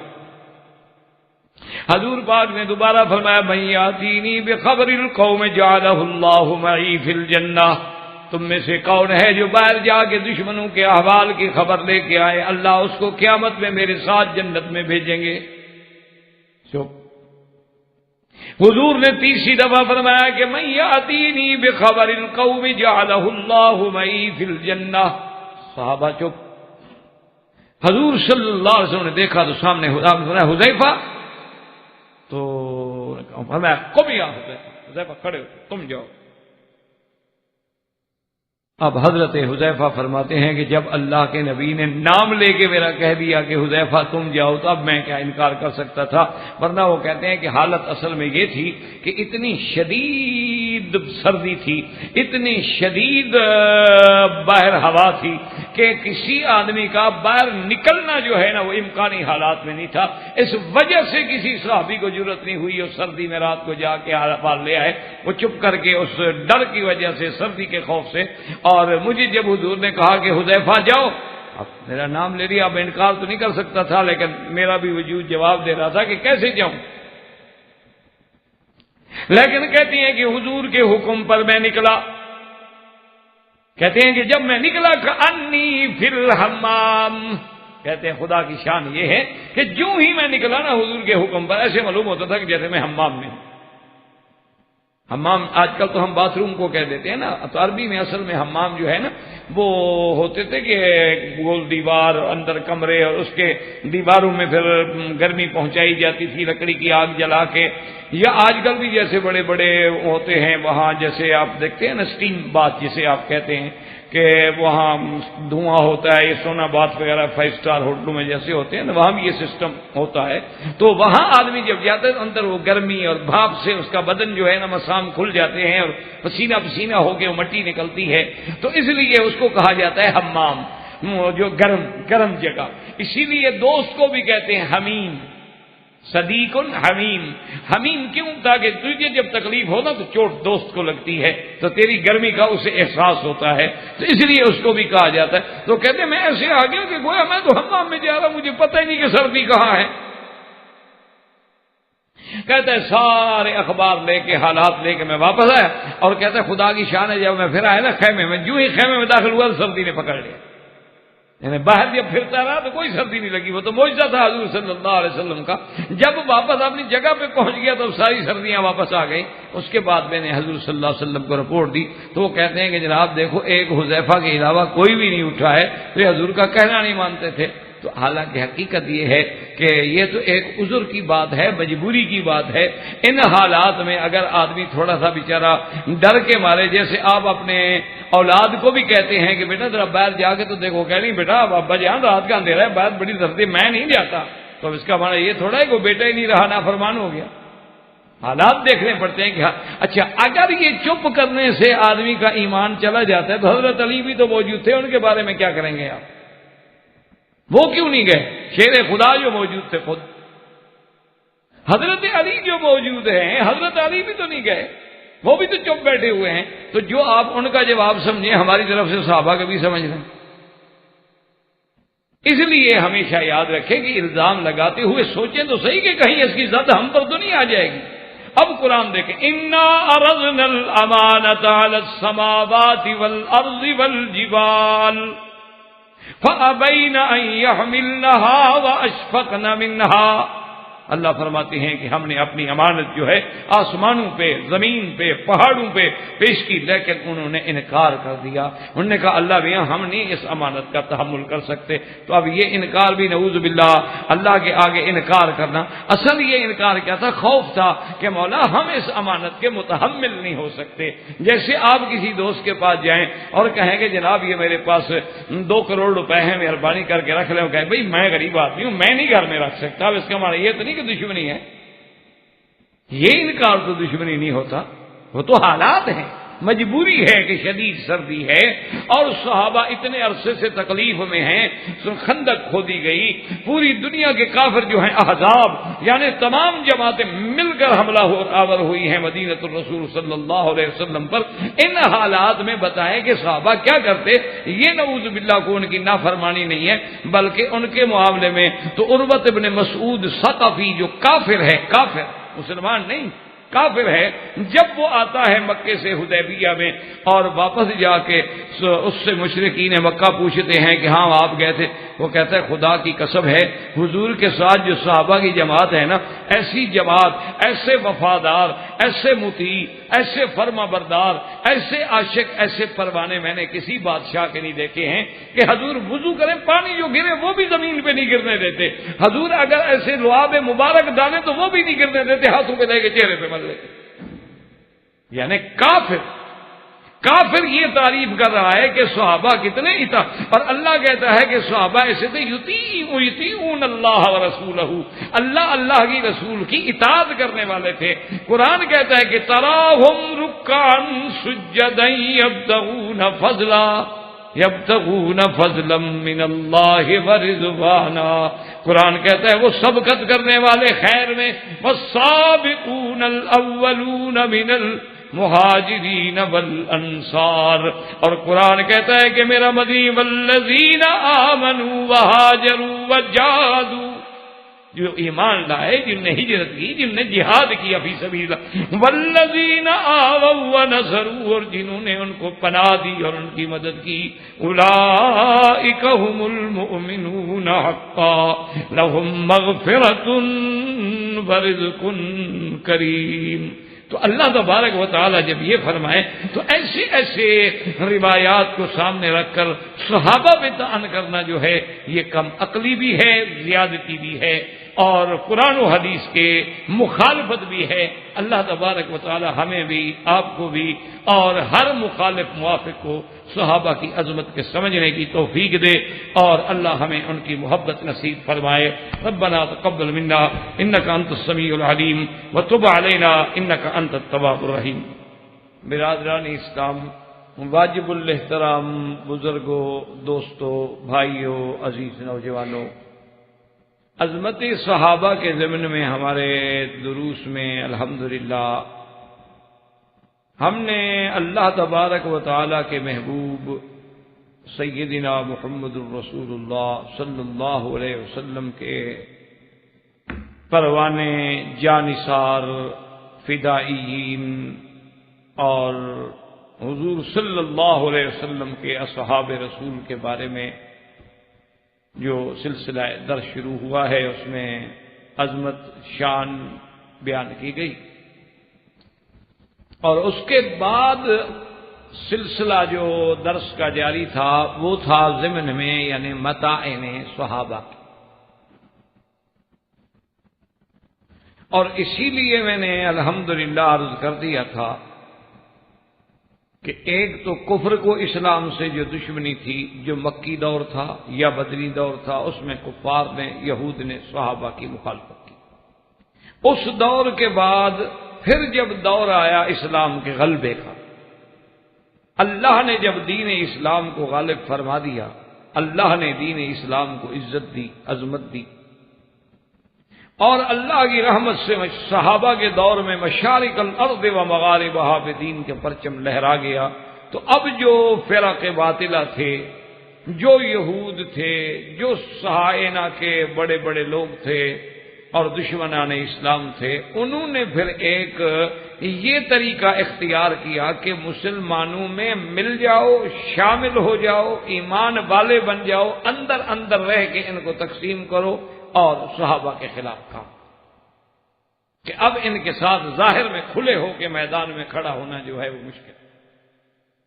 اسی ضمن میں پھر عبداللہ ابن سبا، اسی ضمن میں پھر حسن ابن سبا، اور پھر دور میں ہر دور میں لوگ اسی قسم کے پھر ان کے پیروکار پیدا ہوتے گئے، اور انہوں نے مسلمانوں میں رہ کر، مسلمان بن کر اصحاب رسول صلی اللہ علیہ وسلم کی شان میں بے انتہا تفرقہ، اور ان کے شان میں افراد و تفریق پیدا کر کے ایسے حالات پیدا کر دیے کہ صحابہ کو مجروح کر دیا ہے۔ اور یہ بھی میں نے عرض کر دیا تھا کہ آپ کے دماغ میں ہوگا کہ صحابہ سے دشمنی کی وجہ کیا ہے، وہ وجہ دراصل صحابہ سے نہیں ہے، ورنہ تو ایک دور گزر گیا، زمانہ گزر گیا، وقت بیت گیا، اب اس دشمنی کا مجھے بتائیں بھلا کیا فائدہ ہوگا۔ وہ ہمارے ایک بزرگ تھے شیخ اپنا، مجھے اب نام ان کا دماغ سے گزرا ہے، سید بھی تھے، عالم بھی تھے ماشاءاللہ، سید محمد علی پپلی راجن ایک جگہ ہے، وہاں کے تھے، بڑے مجاہد عالم تھے، بڑے واحد مجاہد، اور ماشاءاللہ بڑے مناظر، لیکن طبیعت میں تھوڑا جلال زیادہ تھا، غصہ زیادہ۔ تو ایک دفعہ اتفاق سے وہ ایک ایسے مجمع میں تقریر کر رہے تھے کہ جہاں اپنے بھی تھے، شیعہ بھی تھے، سنی بھی تھے، سب لوگ تھے۔ اچھا خدا کی شان ہے، شاہ صاحب کی اپنی برادری میں بھی کافی لوگ شیعہ۔ تو شاہ صاحب نے ایسے یعنی جیسے ہوتا ہے نا بات، خطیب اپنے رنگ میں آ کے کہہ دیتا ہے، انہوں نے کہا چلو میاں کیوں جھگڑ رہے ہو، لڑ رہے ہو، حضرت ابو بکر صدیق کی خلافت کی بھی ان کو نہیں ملنی چاہیے تھی، حضرت علی کو ملنی چاہیے تھی، چلو بھائی کوئی بندہ پیدا کرو، ہم ان کو دے دیتے ہیں خلافت، اب کا لڑائی ختم کرو، چلو ہم حضرت ابو بکر سے لے کے اس کو دے دیں۔ تم آدمی تو پیدا کرو نا، آخر ہمیں بتاؤ کہ کس کو خلیفہ بناؤ۔ تو ایک آدمی بیچارہ وہ بھنگ کے نشے میں کہیں بیٹھا ہوا تھا، تو اس کو پتہ نہیں کوئی بات سمجھ آئی یا نہیں آئی یا کیا سمجھ آئی، اللہ عالم، وہ اپنے ہوش و خرد میں تو ہوتے نہیں ہیں نا ان کے اکثر لوگ، تو وہ کھڑا ہو گیا، اس نے کہا جی ہم بنیں گے، آپ دیں خلافت۔ تو شاہ صاحب نے کہا دیکھو یہ بھی خوجہ ہے، یہ بھی تو سید نہیں ہے، پھر سیدوں کو تو پھر بھی نہ ملی، اگر ہم نے اس کو دے دی تو آل رسول کو تو پھر بھی نہ ملی، مسئلہ تو پھر جھگڑے والا رہ گیا۔ تو اس لیے میرا کہنے کا مقصد یہ تھا کہ آج جو اگر کوئی شخص ابو بکر رضی اللہ تعالیٰ عنہ، سیدنا عمر، سیدنا عثمان یا اہل بیت رسول کی مذمت کرے، کیوں دو فرق ہو گئے نا، جیسا کہ سیدنا علی رضی اللہ تعالیٰ عنہ نے فرمایا تھا کہ سیہلک فی فئتان محب مفرط و مبغض مفرط، کہ میرے بارے میں دو جماعتیں تباہ ہو جائیں گی، ایک میری محبت میں بڑھ جائیں گے، ایک میرے بغض میں بڑھ جائیں گے، اور فرمایا دونوں جماعتیں ہلاک ہو۔ ایک تو حضرت علی کی محبت میں اتنی بڑھے نا جی کہ خلیفہ بلا فصل آپ ہیں، علی ولی اللہ آپ ہیں، وسیع رسول اللہ آپ ہیں، اور بلکہ وہ تو اتنے آگے بڑھ گئے کہ اللہ کے نبی سے بھی امام کا درجہ زیادہ ہے، ان کے نزدیک حضرت علی کی امامت جو ہے وہ نبوت سے بھی افضل ہے۔ اور کچھ لوگ اس سے بھی آگے بڑھے، نصیری جو تھے وہ اور آگے بڑھے، انہوں نے کہا کہ اللہ کے بندے اصل بات یہ ہے کہ اللہ تبارک و تعالیٰ جو تھے نا، پہلے تو وہ آدم کے قالب میں آئے، پھر چلتے چلتے چلتے آخر حضرت علی کے اندر آ کے حلول کر گئے، تو ظاہر میں صرف حضرت علی ہیں، ورنہ اندر سے تو یہ خود خدا ہے، مشکل کشا ہیں، حاجت روا ہے۔ اور آج بھی آپ دیکھ لیں، انڈو پاک میں بھی آپ دیکھ لیں کہ یا علی مشکل کشا ہے، تو عام بات ہے، یہ تو عام نعرے لگتے ہیں۔ اچھا بات سنی بھی نعرے لگاتے ہیں یا علی یا علی۔ اچھا آج تک بھی یہ بات جو ہے عام ہے کہ وہ السلام علیکم نہیں کہیں گے، وہ کہیں گے یا علی مدد، دوسرا جواب میں کہے گا مولا علی مدد، السلام علیکم یا وعلیکم السلام کبھی نہیں کہیں گے۔ تو اس طرح جو تھے نا جی فرقے، اللہ رحمت فرمائے، بنتے گئے کہ لوگ کچھ اس قدر آگے بڑھ گئے، انہوں نے کہا کہ یہ تو ظاہر میں حضرت علی کا ایک تصور ہے، ورنہ اصل تو اللہ کی ذات جو تھی نا وہ آپ میں حلول کر گئی، تو اصل میں آپ ہی مولا ہیں، آپ ہی مشکل کشا ہیں، آپ ہی حاجت روا۔ اور کچھ لوگ ایسے تھے کہ جنہوں نے یہ عقیدہ رکھا کہ جیسا عیسائیت میں آیا تھا نا، کچھ کہتے تھے کہ حضرت عیسیٰ علیہ السلام خود خدا ہے، بعد نے کہا خدا کا بیٹا، بعد نے کہا کہ نہیں ثالث ثلاثہ، ان تین میں سے کوئی ایک الہ۔ ان میں بھی کچھ لوگ پھر ایسے پیدا ہوئے، انہوں نے کہا کہ صرف حضرت علی نہیں بلکہ پنجتن جو ہے نا، ساری مشکلات ان کے ذریعے حل ہوتی ہیں، کہ لی خمسۃ اطفی بہا حر الوباء الحاتمہ المصطفیٰ والمرتضیٰ ابناہما والفاطمہ۔ انہوں نے کہا کہ یہ پانچ ہے، ان کے ذریعے ہم جہنم کی گرمی سے بھی بچیں گے اور دنیاوی مشکلات سے بھی بچیں گے، اور یہی ہیں جن کے وجہ سے ہماری ساری مشکلات حل۔ انہوں نے یہ عقیدہ بنا لیا، اور بعض لوگ جو تھے ان کو تفرید میں ڈالا گیا، وہ خوارج بن گئے۔ ان کے عقیدوں میں اللہ معاف کرے ایسا زہر بھر دیا گیا کہ انہوں نے کہا کہ حضرت علی تو نعوذ باللہ خود مسلمان ہی نہیں۔ انہوں نے کہا حضرت علی رضی اللہ تعالیٰ عنہ تو نعوذ باللہ اسلام میں بھی نہیں ہے۔ یعنی آپ اندازہ کریں کہ خوارج میں اس دور میں یہ ہوتا تھا کہ ان کے خاندان میں اگر کوئی لڑکی حسین ہوتی نا جی، اور اس سے کوئی رشتہ طلب کرتا کہ بھئی اس لڑکی کا رشتہ مجھے مل جائے، تو وہ لڑکی یہ شرط رکھتی تھی اپنے نکاح میں کہ اگر حضرت علی کو قتل کر کے لے آؤ تو پھر نکاح کرو۔ یعنی بغض کا اندازہ کریں آپ۔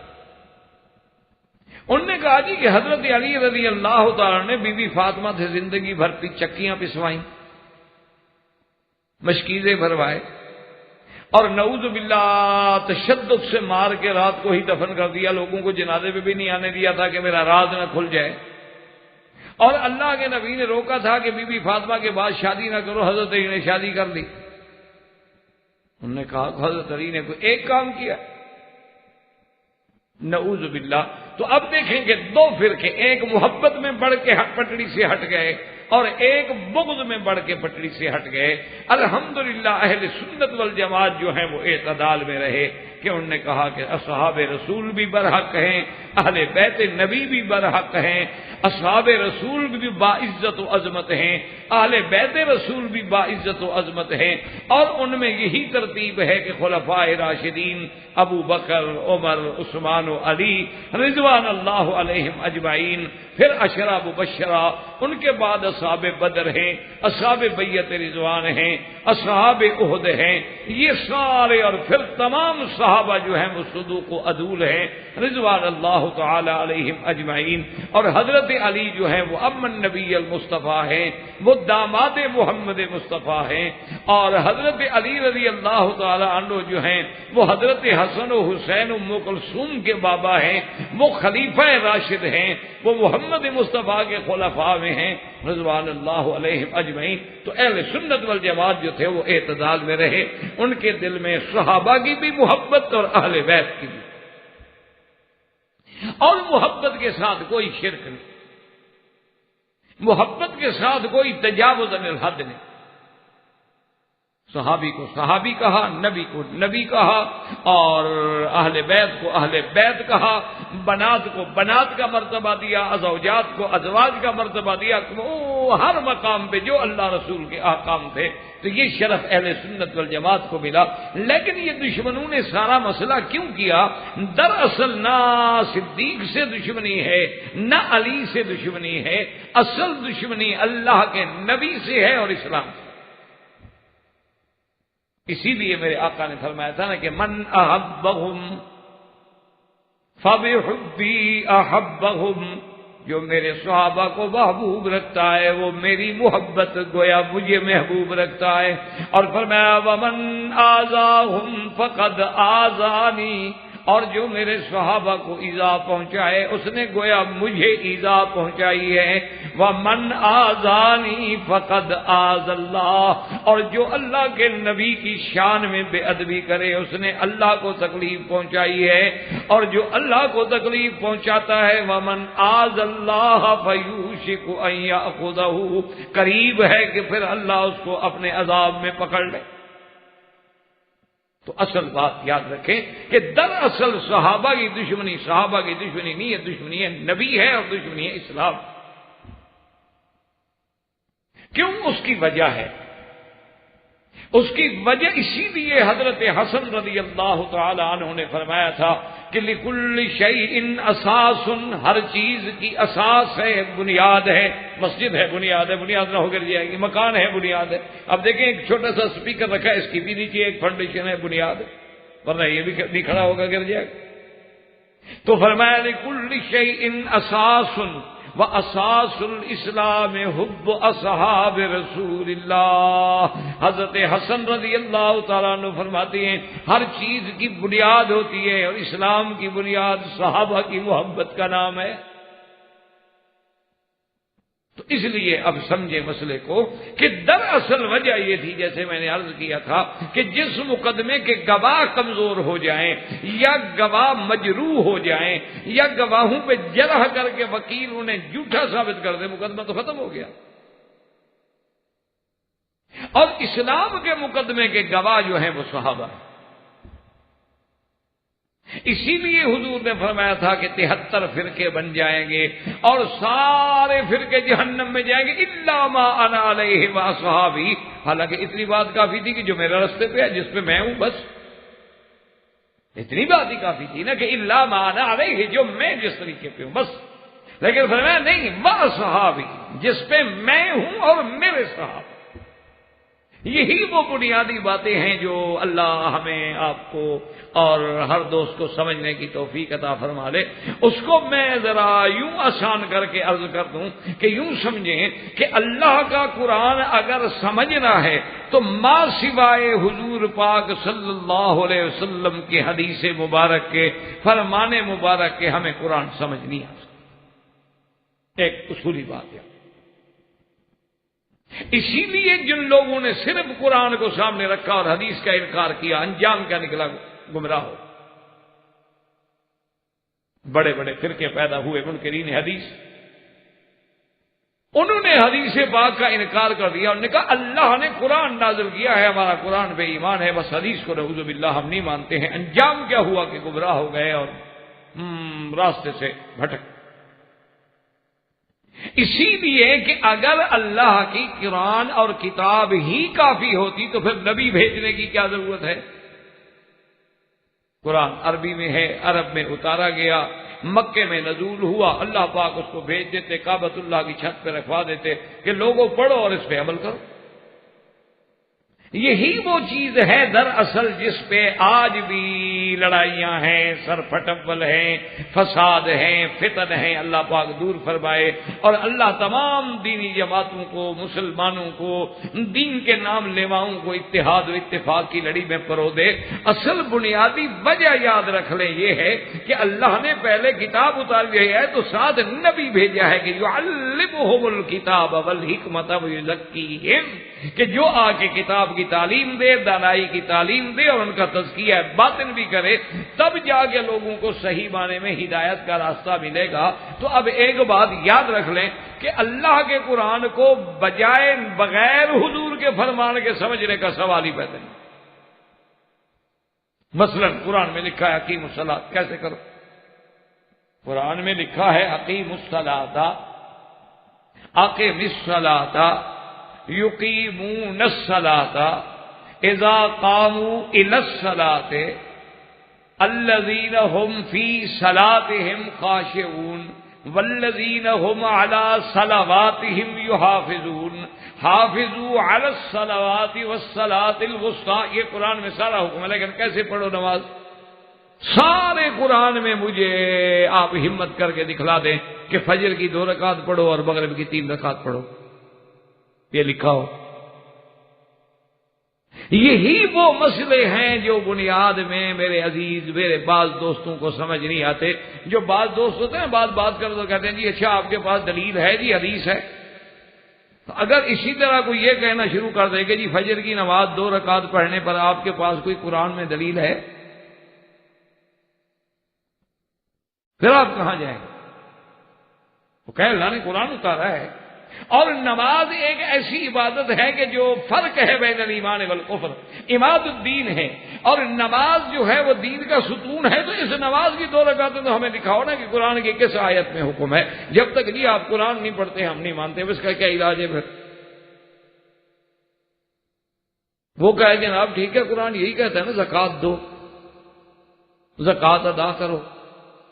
مسلمان جو ہے ماشاءاللہ زکوٰۃ دینے والے ہوتے ہیں، ہم للزکوٰۃ فاعلون، لیکن یہ کہاں لکھا ہوا ہے کہ 7.25 تولے سونا ہو یا 52.5 تولے چاندی ہو، یا بکریاں ہوں تو اتنی ہوں، اور اونٹ ہوں تو اتنے ہوں، اور گائے ہوں تو اتنی ہوں، اور بھینس ہوں تو اتنی ہوں، یہ اور اونٹوں کی عمر اتنی ہو، گائے کی عمر اتنی ہو، بکری کی عمر اتنی ہو، دمبے کی عمر اتنی ہو، یہ کس آیت میں ہے؟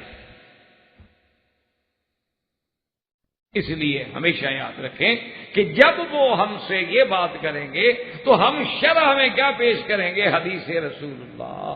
اسی طرح اگر ہر بات حدیث رسول اللہ کی بات ہم شروع کرتے تو پھر صحابہ کا نام لینے کی کیا ضرورت تھی حضور کو؟ پھر تو بہت سارے مسائل ہیں جہاں آپ حدیث ہی پیش کر سکتے ہیں۔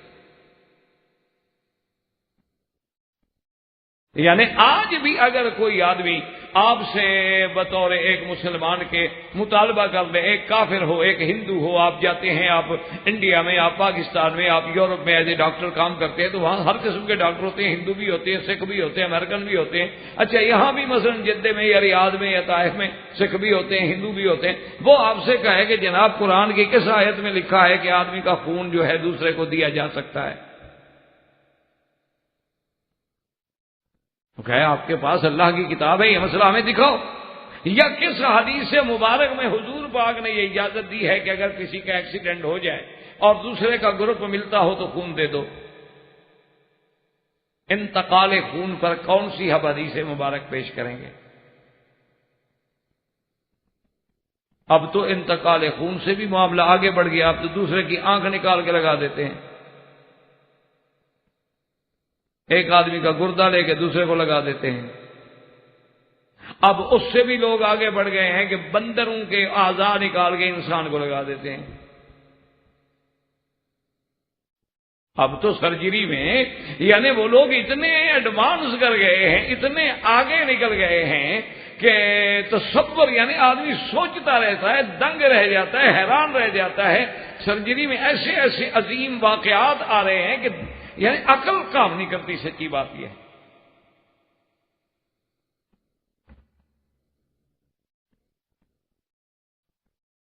تو اب ایسے مسائل پر تو یاد رکھیں کیا مانا کہ اب اگر ہمارا حضور کے قرآن، اللہ کے قرآن پہ بھی ایمان ہو، فرمان رسول عربی پر بھی ایمان ہو اور اصحاب رسول پر بھی ایمان ہو تو مسئلہ حل ہو گیا، کوئی مشکل ہے ہی نہیں، پھر کوئی مشکل نہیں۔ جیسے کہ حضور صلی اللہ علیہ وسلم کے زمانے میں اگر کسی نے شراب پی لی تو اس کو حکم تھا کہ بھی 40 بیت مار دیے جائیں، اور بیت بھی کیا ہوتے تھے، کسی نے تھپڑ مار دیا، کسی نے کپڑا لپیٹ کے مار دیا، کیوں مقصد تو یہ ہوتا تھا نا کہ ایک آدمی کی اتنی سبکی ہو کہ ساری دنیا کے سامنے حد خمر لگ رہی ہے، اس کے لیے یہی سزا کافی ہو تو ڈوب کے مر جائے۔ لیکن جب صحابہ کا دور آیا تو شراب کا واقعات بڑھنے لگ گئے، بلکہ واقعہ ایک دفعہ آتا ہے کہ حضرت عمر جا رہے تھے تو ایک آدمی راستے میں جھوم جھوم کے آ رہا، تو حضرت عمر رضی اللہ تعالی عنہ نے صحابہ کو بلایا، انہوں نے کہا کہ بھی معاملہ تو حد سے نکل رہا ہے، معاملہ جو ہے وہ حد سے نکل رہا ہے، تو مہربانی کر کے غور کرو، 40 بیتوں سے اب نہیں کنٹرول ہوتا، اب ان کے لیے سزا میں کچھ اضافہ ہی کرنا ہوگا۔ تو سارے صحابہ بیٹھے، غور ہوا، کسی نے کچھ رائے دی، کسی نے کچھ رائے دی، کسی نے کچھ رائے دی، تمام بحث مباحثے کے بعد حضرت علی رضی اللہ تعالیٰ عنہ نے کہا کہ امیر المومنین اگر میری رائے لے لیں تو میں کہتا ہوں کہ 80 بیت مارا جائے۔ حضرت عمر نے فرمایا کہ علی کہہ تو دیا آپ نے 80 بیت، کیوں؟ حضرت علی رضی اللہ تعالیٰ عنہ نے فرمایا کہ امیر المومنین من شاربا ساکارا، جو آدمی شراب پیے گا نشہ ہوگا، اور جب نشہ ہوگا حضرت منہ سے پھر جو مرضی آئے نکالے گا، اور جب اس کو پتہ ہی نہیں ہے تو کسی کا گلہ کر رہا ہے، کسی کو گالی دے رہا ہے، کسی کو تہمت کر رہا ہے، کسی کو ماں بہن کی بات کر رہا ہے، تو جیسے حد قذف میں کسی تہمت لگانے والے کی سزا 80 بیت ہے تو یہ بھی تو وہی کام کر رہا ہے نا، اس کے لیے بھی وہ 80 بیت ہونی چاہیے۔ اور حضرت عمر کو رائے پسند آ گئی، حضرت عمر نے قبول فرما دی۔ اب دیکھیں کہ 2 خلیفہ راشد بھی جمع ہو گئے، حضرت عمر اور حضرت علی، اور سارے صحابہ جو اس زمانے میں موجود تھے وہ بھی جمع ہو گئے۔ انہوں نے کہا کہ ٹھیک ہے، اس کے بعد سے اس فیصلے پہ عمل شروع ہو گیا۔ اب اگر ہم یہ کہیں کہ اس پہ حدیث نہیں ہے تو پھر تو بات ختم ہو گئی، کیوں؟ ہمارا تو ایمان ہے، ہم کہیں گے حدیث ہے، کیونکہ ہم تو کہتے ہیں کہ کوئی بات فرمانے رسول کے سوا ہے، کہتے ہیں حدیث کیسے کہتے ہو نہیں ہے؟ حضور کی تو حدیث ہے کہ علیکم سنتی وسنت الخلفاء الراشدین المہدیین۔ اللہ کے نبی نے تو فرمایا ہے کہ میری سنت، میرا طریقہ اور خلفائے راشدین کے طریقے کو مضبوطی سے پکڑ لو، وَعَضُّوا عَلَيْهَا بِالنَّوَاجِذِ، داڑھوں سے مضبوط۔ تو حدیث تو ہے، اور حضور صلی اللہ علیہ وسلم نے فرمایا کہ لا تجتمع امتی علی الضلالہ، میری اتنی امت جو ہے وہ کبھی کسی گمراہی پہ جمع نہیں ہو سکتی۔ حضور کی حدیث ہے، فرمایا ید اللہ علی الجماعہ، اللہ کا ہاتھ جماعت پہ ہوتا ہے۔ حضور کی حدیث ہے، فرمایا فاقتدوا بالذین من بعد ابی بکر و عمر، کہ میرے بعد اگر کسی کی اتباع کرنی ہے تو ابی بکر و عمر کی اتباع کرو۔ حضور کی حدیث ہے کہ عمر تجھے اللہ نے وہ بنایا ہے جیسے پہلی امتوں میں محدث ہوتے تھے، میری امت کا محدث عمر ہے۔ اور اسی طرح فرمایا کہ ان اللہ اجر الحق علی لسان عمر، اللہ نے حق کو حضرت عمر کی زبان پہ جاری کر دیا ہے۔ اب یہ ساری حدیثیں جب سامنے رکھیں گے تو مسئلہ مشکل حل ہی ہوگا۔ اگر ہم صرف اسی بات پہ کہ جیسے وہ مطالبہ کرتے ہیں کہ 3 رکعت نماز مغرب قرآن میں یوں لکھا ہو، اسی طرح آپ کہیں کہ اس طرح لکھا ہو حدیث میں کہ 80 بیعت مارا جائے لیکن حضرت عمر کے زمانے سے، تو یہ تو نہیں ملے گی۔ تو پھر ہم کیا کریں گے؟ اسی لیے اب سمجھیں خدا کے لیے یہ بار بار ہم کیوں روتے ہیں، اور بلکہ بعض ہمارے اپنے بھائی، ہمارے اپنے لوگ، ہمارے اپنے جماعت، ہمارے ساتھی اور اللہ کے دین پہ قائم رہنے والے، چلنے والے، لیکن وہ بھی ایک جوش میں آ کے، حد میں آ کے جب قول صحابی پیش کیا جائے تو کہہ دیتے چھوڑو جی، صحابی کی بات ہے نا، اللہ رسول کی بات کرو جی، ہم نے کوئی صحابی کا کلمہ پڑھا ہے تو صحابی نے کس کا کلمہ پڑھا؟ وہ اللہ رسول کے خلاف بات کر رہا ہے، اور اللہ رسول کے خلاف بات کرنے کے بعد بھی وہ صحابی رہ سکتا ہے؟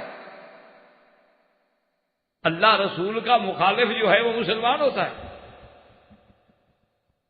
تو اس لیے خدا کے لیے بات کو سمجھیں کہ اللہ کا قرآن تب سمجھ آئے گا جب ہم آئیں گے فرمان محمد عربی کے رستے پر۔ کیوں؟ یہی قرآن کہتا ہے کہ لا تحرک بہ لسانک لتعجل بہ ان علینا جمعہ وقرآنہ فاذا قرأناہ فاتبع قرآنہ ثم ان علینا بیانہ۔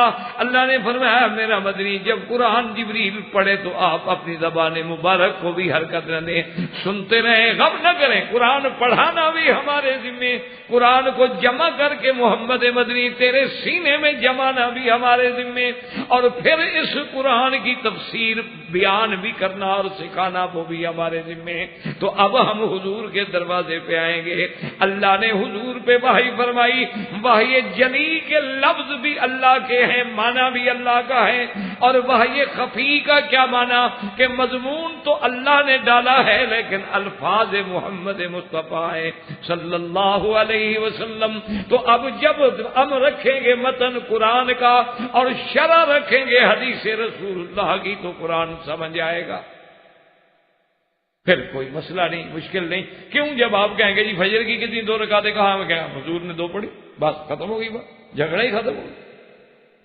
اور جی مغرب کی 3 کیوں؟ کمال ہے، حضور نے مغرب کی پڑھائی 3 ہے۔ تو اللہ نے حکم دیا نماز قائم کرو، اور قائم کر کے دکھلا دیا کس نے؟ محمد الرسول اللہ نے۔ تو اب جس کا نبی پر بھی ایمان ہے، حدیث پر بھی ایمان ہے، قرآن پر بھی ایمان ہے، اس کے لیے قرآن سمجھنا مشکل نہیں ہوگا۔ اچھا اب جناب اسی طرح 1 نمبر اور آگے آ جائیں تاکہ اصل بات جو ہے ہمارا موضوع ہے وہ سمجھ آ جائے کہ قرآن بغیر نبی کے سمجھ نہیں آ سکتا۔ بات یاد رکھیں، وہ ایک دفعہ اتفاق ایسا ہوا، ایک دفعہ مناظرہ ہوا تھا قادیانیوں کے ساتھ، اور مناظر تھے اس وقت حضرت عبد القادر روپڑی، اہل حدیث عالم تھے، فوت ہو گئے، اللہ ان کی قبر پہ رحمت فرمائے۔ جو علماء بھی فوت ہو گئے، جس جماعت سے بھی تعلق رکھتے ہیں، اللہ ان کی قبروں پہ کروڑوں رحمتیں فرمائے، اور جو زندہ ہیں اللہ ان سے دین کا کام لے اور حفاظت فرمائے۔ تو بہرحال حضرت روپڑی صاحب جو تھے، انہوں نے کبھی زندگی میں مناظرہ نہیں کیا تھا، بڑے عالم تھے، حدیث پڑھی، یہ فن ہے۔